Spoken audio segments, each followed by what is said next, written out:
ang pangalawang sang tanong. Bata pa lang ay nakitaan na ng pagka-entertainer si Heart Evangelista dahil meron itong paboritong ginagawa sa restaurant ng tatay niya. Ano ito? A. Sumasama sa staff para kumanta at sumayaw. B. Nag-iikot sa mga lamesa at chumichika sa customers. Yes, kuya. Ay, alam nyo yun, ito natatandaan ko, singing and cook and restaurant. Kasi, Singing cooks and waiters restaurant. ayun, same pa rin. Sa pamilya niya yan eh. Yan. Tapos ang ginagawa niya, chumichika-chika siya sa mga sa mga, yung Kasama mga siya sa mga kliyente. waiter, Oo, kumakanta. sa mga kliyente. Tapos Yan. sumasama rin siya sa mga, So, kumakanta. kumakanta rin. Kumakanta. Kaya Parang nga, di ba naging- lang sinasabi mo? sabi ng mga tao, ay talaga ang baitang puso ng batang to. Kaya yun, sabi, heart. Ah, yung pala yun. Ay, mali po yun. Ah, talaga? That is not factual. Wag po kayo maniniwala sa kanila. Sa So, totoo tama. po niyan, siya po yung pumupunta sa mga lame-lamesa. Tapos sa lamesa, dun siya sumasayaw at kumakanta. talaga? Oo. So, parehong Tapos pagbaba niya sumasayaw? doon, hindi, pagbaba niya doon, pupunta siya sa kitchen kasi hindi niyo po alam, meron po siyang sarili niyang recipe ng bagoong. Opo, Ay. yung bagoong po nilalagay niya ng caviar. Ay, ang taray. Yes, kaya sumikat po Class, sila no? doon, dinala niya po hanggang Paris. Hanggang ngayon, yung po, booming po. Booming ang career, yes, sa business.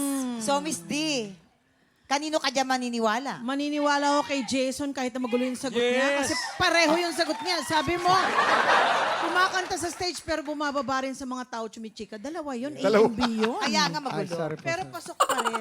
Dahil Naniniwala ako sa'yo. Yun. Thank you po. Sumasama sa staff para kumanta at sumayaw. Para kumanta sa bayaw. Yes, sumasama Okay. sa para kumanta at Tignan sayaw. natin. Sumasama sa staff para kumanta at sumayaw. Kabog or sabog in... 5, 4, 3, 2, 1!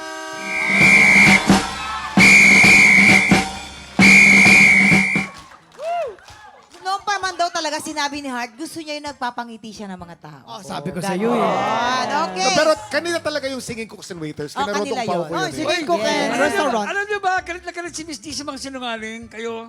Ala. Yan. Sorry po, I'm Miss just working D. po, Miss. Nakakadalawa ka na, Faith. Faith, Okay, diyan. paano pa naman kita? Sabi ko, pwede kang beauty queen. Yung pala sinungaling. Miss D, nagtatrabaho lang po ako. Lagot! Lagot! Talak! Ikaw, Pepita, pipit-pitin kita. Ay, ako award. Buti na lang akong host. Eto na po. Dire-diretso tayo. Pangatlong sang tanong. Oh, ayan. Ayon kay Barbie Forteza, meron daw siyang malaking birthmark o balat sa katawan. Sabi talaga ni Miss D, oh no. Nasaan ang malaking birthmark ni Barbie? A, sa kaliwang paa. B, sa kaliwang balikat. Yes. Sa kaliwang paa. Opo, ito nagsasabi na Opo, kami ng Miss totoo. D, kasama ko po si Barbie Fortesa sa Maging Sino Ka Man. So, nung Monday, magkasama lang po kami niyan. Ngayon po, sa kaliwang paa po, kasi alam na po natin kung gaano po siya ka-talented bilang isang artista. Ngayon, yung nunal niya po, ay yung birthmark niya po doon, nagko-connect po sa mata niya. So, kapag po kailangan niya ng umiyak, ginaganon-ganon niya lang po yung ano. Oo. Tapos pinabababa na yung kanyang mga luha. Kasi iyak na siya. Iyak na siya nun agad, Mang. Gripo na. So, doon Oo. pala yung kanyang motivation. Ganon-ganon, oh. Ganon-ganyan. Kaliwang pata mo! Ganon. Hello! Kaliwang paa daw! Hello! O, saan ba? Saan pala? Kaliwang balikat? Explain mo, siyempre. explain mo. Balikat. Bakit? Ano mo, yung ano niya, birthmark niya, may nakasulat pang Jack Roberto. Yan. Kaya hindi nagsiselot si Jackie kasi Akala ko ba balat, hindi Kumbaga, birthmark? Kahit na sino bang partner ni Barbie, Hindi, nakatatak hindi na doon ni tatak. Jack Ay, wala. J, Sinasabi letter niyo J. tattoo Hindi, eh. yun po talaga, sa kaliwang paa po yun. Kakaganon Balikat. Kaliwang, hindi, explain ko. Sa kaliwang paa, kakaganon nyo, umakyat po yung balat, pumunta na po sa kaliwang balikat. Napagod. Bakit? Di ba pumapadyak dapat bumababa yung totoo? Hindi, gano'n nyo, umakyat eh. Pumapadyak. Oo, bumita ka. Kaya pala may padyak Roberto. Oo, pa Jack Roberto. Jack Roberto. Sige. Kayo po, Miss D. Well, sa kayo maniniwala dyan? Actually, nakasama ko na si Barbie Yeah. Fortesa sa anak ni Waray, anak ni Biday. Wala akong napapansin na balat sa paa niya. Wala. Kasi nasa balikat.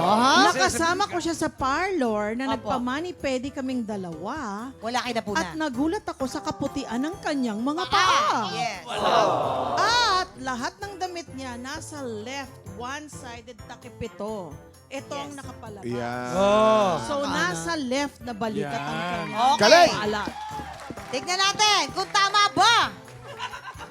Kaliwang balikat! Kaliwang balikat! Kabog or sabog in 5, 4, 3, 2, 1. Ay! Si Kuya Ninyo mo. Sila po yun! Si Ninyo mula. Kaliwang paa po. Hindi ko napansin yun nung nagpa-manicure kami. Oh, sabi na naman, di ba? Ang kinis-kinis ng Mag-sorry ka, mag-sorry ka. Thank you, Miss Baka D. masyadong-